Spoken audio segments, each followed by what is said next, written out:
بسم اللہ الرحمن الرحیم۔ السلام علیکم۔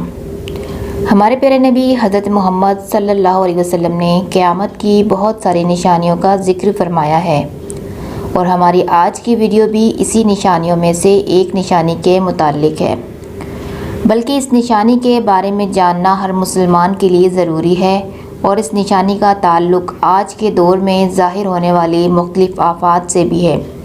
آج کی ویڈیو میں ہم بات کریں گے کہ قیامت سے پہلے آخری رمضان کے بارے میں، کہ قیامت سے پہلے آنے والا آخری رمضان کیسا ہوگا، اس رمضان کے اندر کون کون سے واقعات رونما ہوں گے، اور قیامت سے پہلے اس آخری رمضان کے اندر لوگ اندھے بہرے کیوں ہو جائیں گے، اور اس آخری رمضان کے سال میں زلزلوں کی کثرت کیوں ہوگی۔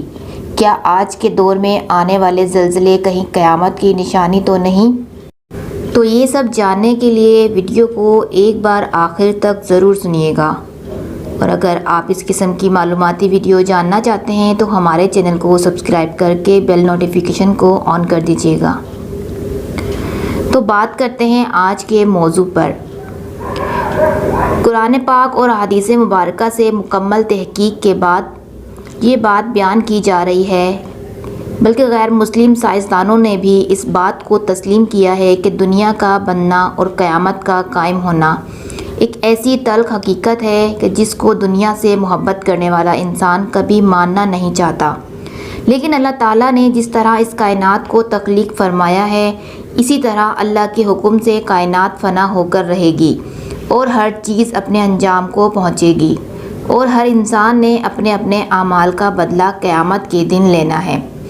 جس طرح کہ اللہ تعالیٰ قرآن پاک کی سورہ مومن میں ارشاد فرماتا ہے کہ بے شک قیامت ضرور قائم ہونے والی ہے، اس میں کوئی شک نہیں، لیکن اکثر لوگ اسے نہیں مانتے، بلکہ مقدس کتاب قرآن پاک کی سورہ رحمان کی آیت نمبر 26 اور 27 میں ہمیں یہ بات ملتی ہے، اس زمین پر جو کچھ بھی ہے وہ فنا اور ختم ہونے والا ہے، اور صرف تمہارے پروردگار کی جلال والی فضل و کرم والی ذات باقی رہے گی۔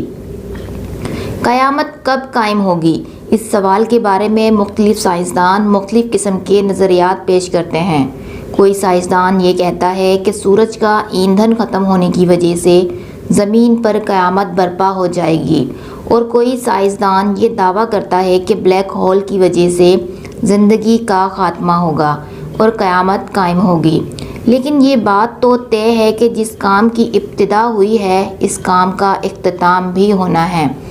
جس طرح اس کائنات کو بنایا گیا ہے اسی طرح اس کائنات کو فنا بھی ہونا ہے، لیکن بحیثیت مسلمان قیامت کا قائم ہونا اور روز محشر پر ایمان لانا ہم سب کے لیے ضروری ہے، اور قیامت کب آئے گی اور کس طرح آئے گی یہ سب باتیں اللہ تبارک و تعالیٰ کے علاوہ کوئی نہیں جانتا، لیکن قیامت کے قائم ہونے سے پہلے جو نشانیاں ظہور پذیر ہوں گی اس کے بارے میں 1400 سال پہلے حضور نبی کریم صلی اللہ علیہ وسلم نے اپنی امت کو مکمل طور پر آگاہ فرما دیا تھا۔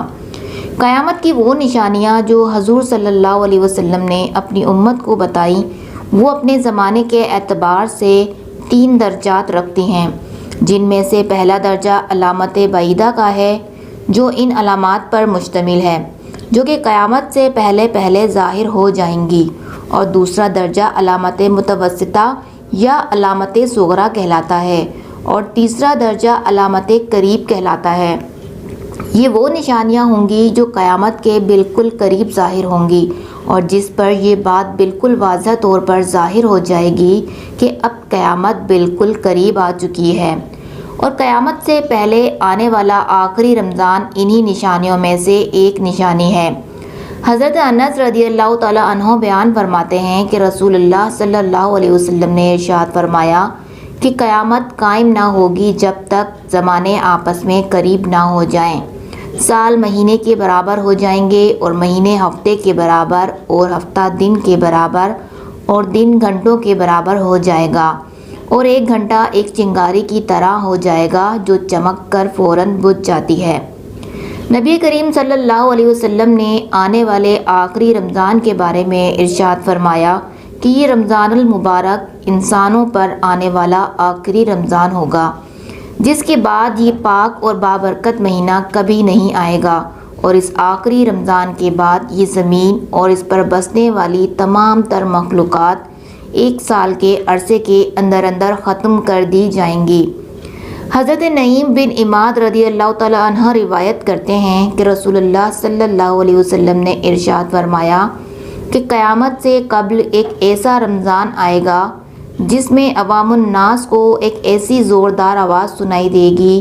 یہ آواز اس قدر زوردار اور خوفناک ہوگی کہ جسے سننے کے بعد انسانوں سمیت دیگر مخلوقات بھی سہم جائیں گی، اور لوگ اس آواز کی کھوج میں پڑ جائیں گے کہ یہ آواز کیسی تھی اور کہاں سے آئی تھی، لیکن کوئی بھی اس آواز کی کھوج نہ لگا سکے گا۔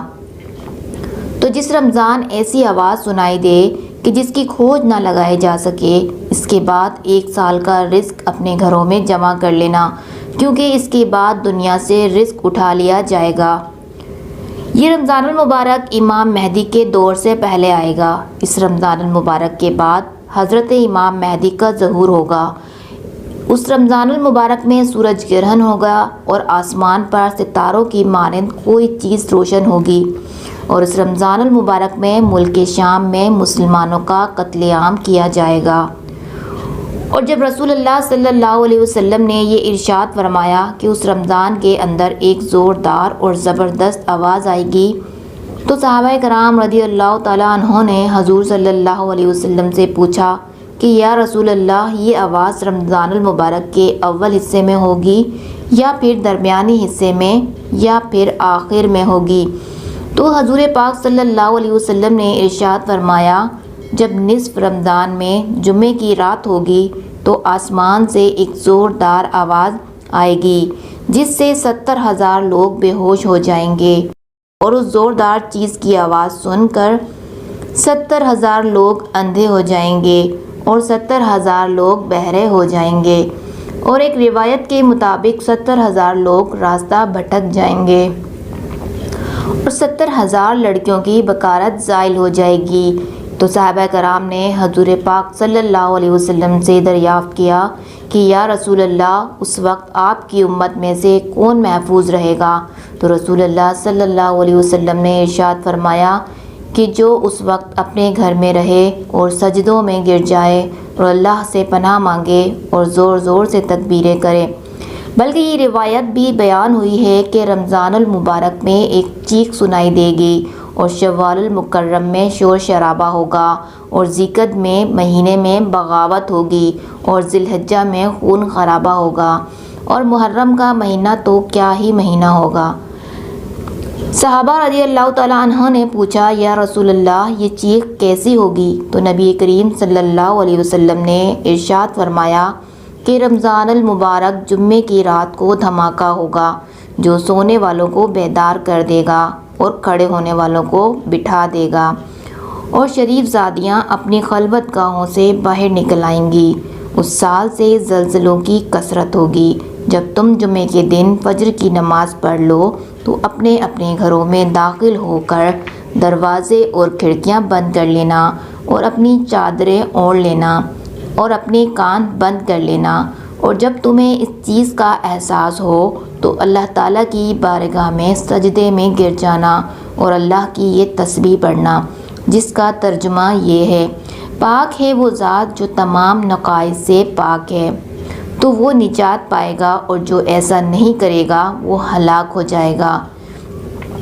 اس آخری رمضان المبارک کی 15 تاریخ کی رات کو چاند گرہن اور دن کو سورج گرہن لگے گا، اور جس رمضان کے اندر یہ تمام تر نشانیاں پائی جائیں گی، اس رمضان المبارک کے 1 سال بعد قیامت قائم ہوگی، اور اس رمضان المبارک کے بعد تمام تر بڑے بڑے فتنے رونما شروع ہو جائیں گے، اور یہ دنیا اپنے اختتام کی طرف پہنچے گی، اور پھر وہ وقت آئے گا جب قیامت قائم ہو جائے گی، اور اللہ تبارک و تعالیٰ اس کائنات کے اندر ہر چیز کو فنا کر دے گا، اور اس روئے زمین پر کوئی بھی چیز باقی نہیں رہے گی۔ قیامت ایک بہت ہی خوفناک دن کا نام ہے۔ اس دن زمین پوری شدت کے ساتھ ہلائی جائے گی۔ زمین میں جو کچھ بھی مدفون ہے، زمین اس کو باہر نکال دے گی۔ زمین تمام انسانوں کو اپنے اندر سے باہر نکال دے گی۔ حاملہ عورتوں اور اونٹنیوں کے حمل ضائع ہو جائیں گے۔ دودھ پلانے والی مائیں اپنے بچوں کو چھوڑ کر بھاگ کھڑی ہوں گی۔ اس دن انسان ہر رشتے اور ہر تعلق کو بھول جائے گا۔ یہ بڑے بڑے پہاڑ اس دن ریزہ ریزہ ہو کر غبار کی مانند اڑیں گے۔ انسان اس ہیبت ناک منظر کو دیکھ کر پکار اٹھے گا کہ آج یہ کیا ہو رہا ہے۔ قرآن پاک اس کی منظر کشی کرتے ہوئے کہتا ہے کہ لوگ اس دن مدہوش نظر آئیں گے، حالانکہ وہ نشے میں نہ ہوں گے بلکہ اللہ کا عذاب ہی کچھ ایسا سخت ہوگا۔ ناظرین، ایک حدیث میں نبی کریم صلی اللہ علیہ وسلم نے ہمیں یہ توجہ دلائی ہے کہ ایک مومن کا اصل گھر آخرت ہے۔ یہ دنیا اس گھر کی تیاری کی جگہ ہے، لہٰذا اس کو اس کی تیاری کرتے رہنا چاہیے۔ ہمہ وقت ہر آن اس کی فکر کرنی چاہیے۔ اس عارضی گورکھ دنیا کو اپنا وطن نہ سمجھے، سفر کے دوران سو نہ جائے، اس میں مگن نہ ہو جائے۔ اگر ایسا ہوگا تو منزل پر پہنچنا دشوار ہو جائے گا۔ دوسری بات یہ ہے کہ ایک مومن کا اللہ سے معاہدہ ہوا ہے اور وہ جان و مال کے بدلے جنت کا معاہدہ ہے۔ جنت بہت قیمتی چیز ہے، یہ تب ہی ملے گی جب زبان کے اعلان کے ساتھ عمل سے ثابت کیا جائے گا۔ اپنی جان و مال، اپنی تمام صلاحیتوں، قوتوں اور ہنرمندیوں کے ساتھ اس کے حصول کے لیے لگا جائے گا۔ ہر طرف سے کٹ کر اللہ کی رضا کے لیے یکسو ہوا جائے۔ ناظرین، رسول اللہ صلی اللہ علیہ وسلم نے یہاں تک فرمایا ہے کہ اے قریشی لوگوں، اپنے آپ کو جہنم سے بچانے کی فکر کرو۔ میں اللہ کی گرفت سے تم کو نہیں بچا سکتا کہ وہاں بس اپنا ایمان و عمل ہی کام آئے گا۔ لہٰذا کامیابی کا صرف ایک ہی راستہ ہے کہ اللہ تعالیٰ کے احکامات کو، سنت نبوی صلی اللہ علیہ وسلم کی پیروی میں خود کو مقام فنا سے گزارا جائے اور اس مقصد کے لیے اپنی تمام تر صلاحیتوں کو بروئے کار لایا جائے کہ ایک مومن کے لیے اپنے مالک حقیقی کی نظروں میں سرخرو ہونے کا یہی ایک راستہ ہے۔ آخر میں رب ذوالجلال اکرام سے یہی دعا ہے کہ اللہ پاک ہمیں دنیا اور آخرت کے تمام فتنوں سے اور تمام مصیبتوں سے محفوظ رکھے، آمین یا رب العالمین۔ یہ تھی ہماری آج کی ویڈیو۔ پسند آئے تو لائک اور کمنٹ کر کے ہماری حوصلہ افزائی ضرور کریے گا۔ اب ملتے ہیں ایسی نئی ویڈیو کے ساتھ، جب تک کے لیے دیجیے اجازت۔ اللہ حافظ۔